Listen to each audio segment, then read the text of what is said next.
It's a winter wonderland out here, guys. E-bike batteries can take a long time to charge. This charger that comes with this e-bike battery, this is the battery off of my Bazure XF01. This is like a 2 amp charger. So if this battery is 12.5 amp hours, it says there, that means if you use the charger that comes with it, it's going to take a bit over 6 hours. Not really good enough. So what we can do is charge it up a bit quicker using this RC charger here. I've made some leads here. These are just to plug into the main battery terminals. The main battery terminals are here. It hasn't got a marking of which one's positive and negative, so we need to find that out. And we can do that by putting the terminals of a multimeter in there. That's the main battery connector there. And have a look on the multimeter, and if it's got a minus reading, it means they're basically the wrong way around. So positive is on the right hand side. Now conveniently, these are actually using 3mm gold. It just makes it a lot more easier and safer to connect this to the battery. We can plug that in there. So if we just go through the settings on here, we want LiPo. Basically anything with a 4.2 volt maximum cutoff is going to work, and this is a 13 cell pack. Most 48 volt e-bike batteries are 13S.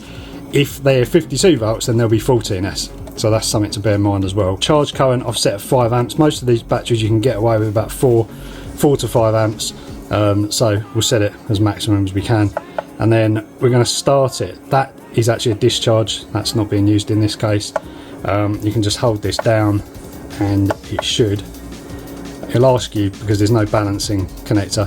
So now this is hit and miss whether this is going to work because we're charging backwards through the battery here. This is actually a safety feature. It's actually saying it's detected 11 cells because the voltage of the battery is 47.8 because it's not charged. So you need to put that back up to 13, and then it's saying balancer advised, and it's going to start hopefully sticking power back into our battery backwards through the actual main battery leads. Why would you want to do this? Well, really you should do it through there, but you know, this is actually a bit easier doing it this way. So what we're doing here really is a bit like regen braking, so power's going back through the main leads. Normally your controller would be connected to here, but we're just obviously pushing power back the opposite way. Most of the batteries I've tried doing this, I've been doing this for years, are absolutely fine doing this, but you shouldn't leave this unattended and always watch what's actually going on.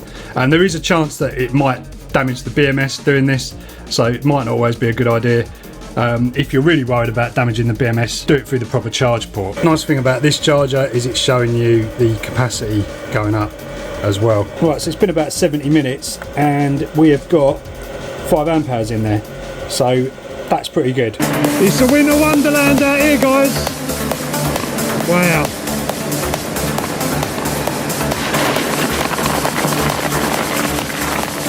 Get under here. Shut this for the cars. So we've got a lovely fully charged battery on here, because what I did, I actually, just after I'd done that first little charge, I stuck it back on. I thought, why not? I'm not going out just yet. I'll just see if I can you know, get a bit more extra in. It's only another 1 amp hour, so basically this battery is probably about, I don't know, half discharged, something like that, even though it was showing pretty low on the battery gauge when I went out on it last time. Probably because of the cold. Cold affects lithium ion batteries and lithium polymer. Any lithium based battery, or any battery really, it affects, but it drastically impedes the performance of e-bike batteries and anything lithium based basically. So yeah, look at this, amazing. So I'm out obviously on this this Bazure XF001 electric fat bike. It's got about 1,000 watts. It's been unlimited. You know, it still does 15.5 miles an hour. Of course, it won't go any faster than that. Of course. So yeah, that's that. That's the story of that. So technically, it's road legal. A lot of. I'm going to stop talking now. Anyway, guys, there's just obviously loads of kind of trodden down compacted snow over here. So what I wanted to do, wanted to show you was how kind of fat bikes really handle the snow quite well. Because you've got quite a big surface area and pretty small wheels, it's they're really great. I mean, I've actually had conversations with Norwegian customers, and you know, there's a lot of people over there, hi if you're watching, who actually kind of go in the direction of e-bikes rather than snowmobiles for the sort of, you know, snow stuff, because they just handle it so well, and obviously a lot cheaper and a bit more economical to run, and you can ride them also when it's not snowy season. So yeah, quite interesting that. I've always thought that was interesting. If I sound a little bit muffled, by the way, it's because I have got a full face lid on today. There's no way I was going to chance that. But yeah, so I'm going over basically like the powder here, and apart from that rattle from the big light at the front, which is an annoying trait of this bike. I've been meaning to look at a solution for that really, but you know, this is actually like actual ice here. You know, you don't want to be messing around on that. So this is the day after the snowfall. It's still like -1, so this isn't going anywhere for now. But yeah, it's quite nice. It's a nice cruise on this bike. Other bikes I've had, I probably wouldn't chance it, especially something heavier like the you know, my big 10-15 kilowatt battery. I wouldn't chance that. Yeah, so I'm literally going to come off this if I'm not careful. I need to just be very aware. But they do, you know, do handle it pretty well, as you've just seen. This is crazy. Look at that over there, guys. Absolutely beautiful, isn't it? I love this part. It's just so nice. So this is what I was really talking about. The kind of, you know, you get on sort of like the powder, and it's actually great. It's really great. 1000 watts isn't really enough to be kind of, you know, powering through this. That's like flat out. So yeah, it hasn't got enough power. 1000 watts really struggles when you got kind of this isn't a heavy bike, but it's not like, you know, the lightest thing in the world. But yeah, you do struggle a little bit with you know, having that torque. Whereas like one of our 2000 watt kits, if you put like one of our 2000 watt kits on this, which I have done on a folding bike, the Ingway EPs 2 or 1, I can't remember now, all these weird numbers and names.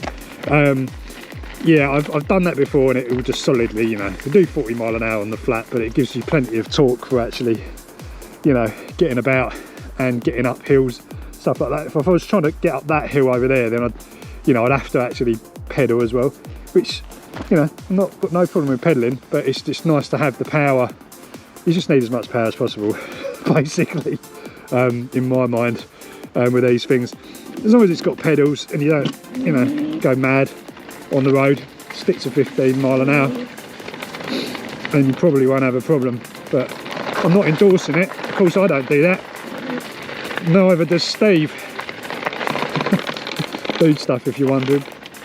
Right, I just need to do a little GoPro check, because this GoPro has been notoriously bad for cold weather performance, battery performance. Nice view of my crotch. Alright, it's okay, it was recording, no problem at all. But yeah, once the temperature just kind of declines, and these batteries don't handle it well. The Hero 11 is supposed to handle it better. I'd like to see some tests on that. I can't believe in this day and age we've got, you know, GoPros that are used professionally, and you know, they can be used all over the place, and with this bad battery performance. To be honest, if we're going to talk about GoPros, I really don't like the software on the GoPros. It's so buggy, and there's always problems, things shutting down when they shouldn't, and losing files. But yeah, hey ho. Anyway, back to the e-bikes. I'm about to get run over by a park ranger. I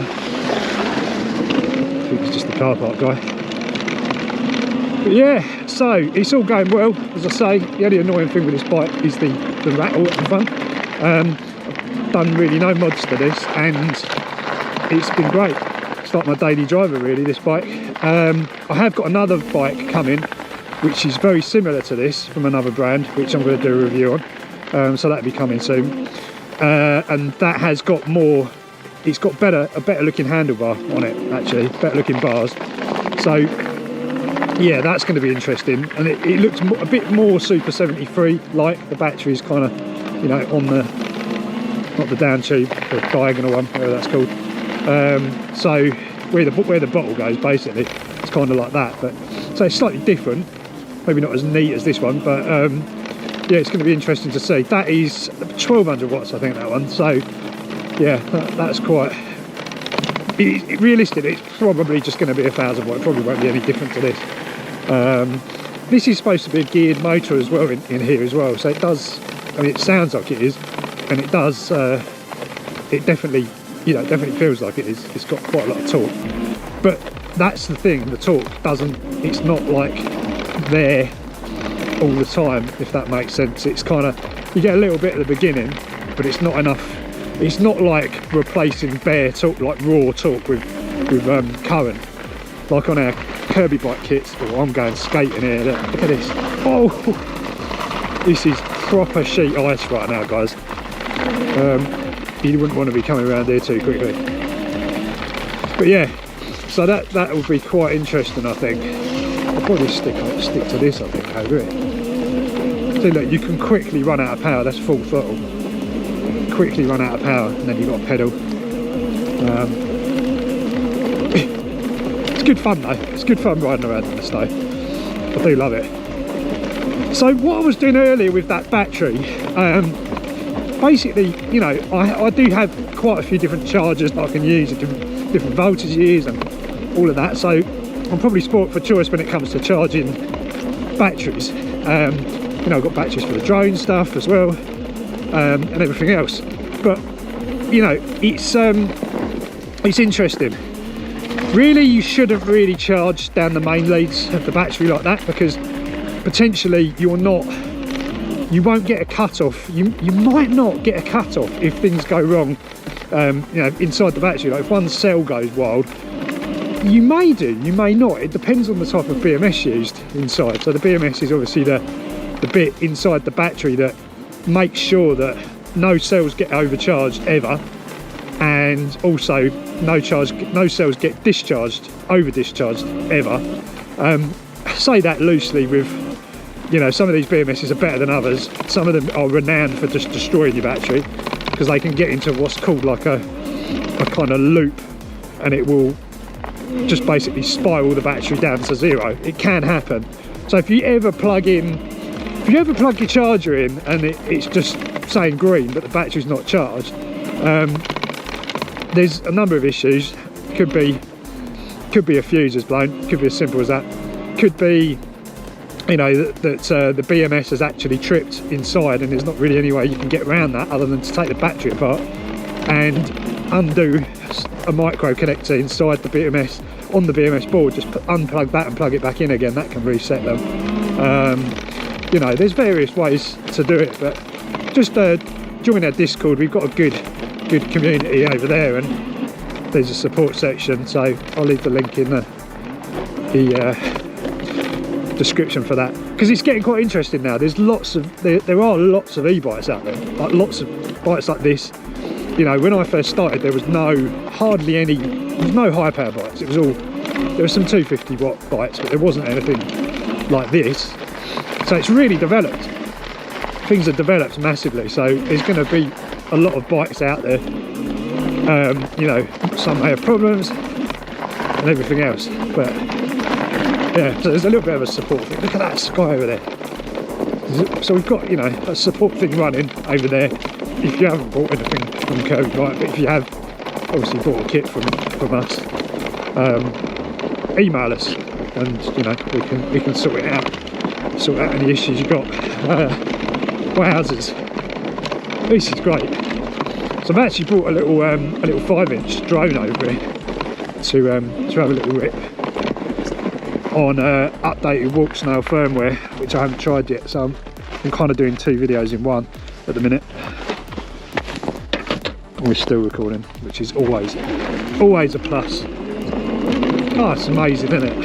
It's so good. Ooh.